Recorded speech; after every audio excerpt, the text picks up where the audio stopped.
মাননীয় স্পিকার, আমার এলাকা 100% হলো কৃষি নির্ভর এলাকা এবং রাস্তাঘাট নাই বললেই চলে। গত 17 বছরে রাস্তাঘাটের কোনো উন্নয়ন হয় নাই। এজন্য আমি মাননীয় এলজিআরডি মন্ত্রী আমাদের এখানে উপস্থিত আছেন।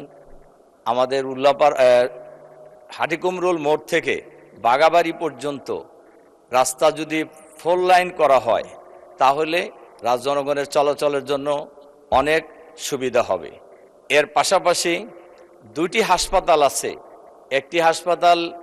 দুটি হাসপাতালেরই ব্যবস্থাপনা নাই বললেই চলে এবং ডাক্তার নাই, নার্স নাই। রোগীরা, আমার এলাকার রোগীদের কোনো সমস্যা হলেই হয় দৌড়াতে হয় ঢাকায় অথবা শহীদ প্রেসিডেন্ট জিয়াউর রহমান কলেজ হাসপাতাল, যেটা বগুড়া, সেখানে যেতে হয়, অনেক দূরত্ব।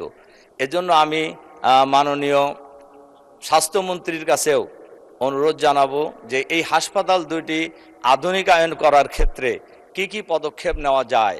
এখানে ডাক্তার, নার্স এবং পর্যাপ্ত সুযোগ সুবিধা, এবং আমি জনগণের কাছেও ওয়াদা করেছি যে হাসপাতাল 50 শয্যা বিশিষ্ট একটা আছে পূর্ণিমাগাতি হাসপাতাল, এটাকে 100 শয্যা বিশিষ্ট করা।